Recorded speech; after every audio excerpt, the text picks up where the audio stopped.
This has got to be the most obnoxious, self-absorbed piece of shit I have ever encountered. For those of you who don't know who this is, allow me to keep you up to date. This young woman is Rachel Zegler. She was casted to be the lead actress in Disney's up-and-coming live-action remake of Snow White, but instead, she found a way to add herself to the elite Hollywood group known as the Insufferables, along with Amber Heard and the chick that played Captain Marvel. Now, you may be wondering, what could she have possibly done to get herself excluded from playing the role of Snow White? Well, just look at what she says when asked about the role she's playing. You said you were bringing a modern edge to it on stage. What do you mean by that? I just mean that it's no longer 1937, and we absolutely wrote a Snow White that is not going to be saved by the prince. She's not going to be saved by the prince, and she's not going to be dreaming about true love. She's dreaming about becoming the leader she knows she can be, and the leader that her late father told her that she could be if she was fearless, fair, brave, and true.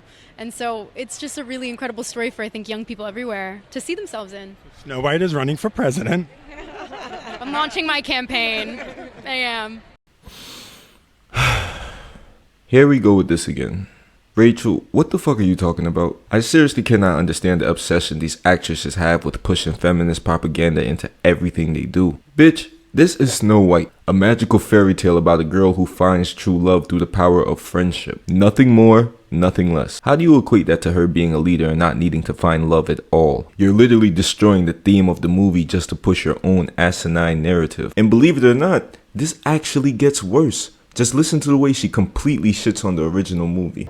I was scared of the original cartoon. I think I watched it once and then I never picked it up again. Like, I'm being so serious. I watched it once and then I went on the ride in Disney World, which was called Snow White's Scary Adventures. Doesn't sound like something a little kid would like. Was terrified of it.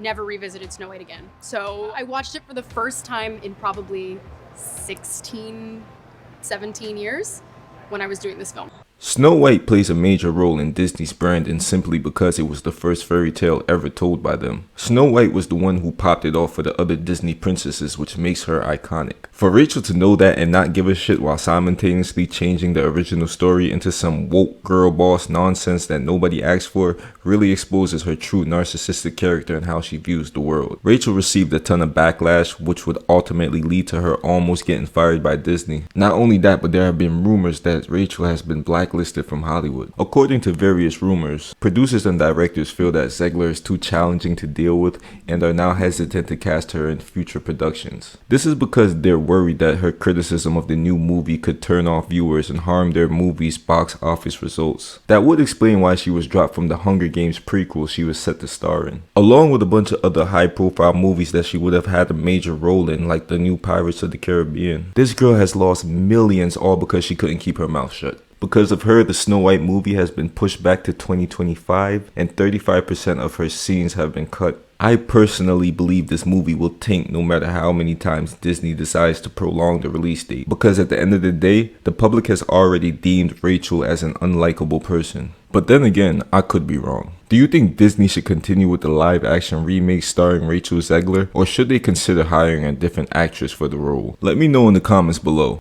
And once again, it's your boy Yoshi. Peace.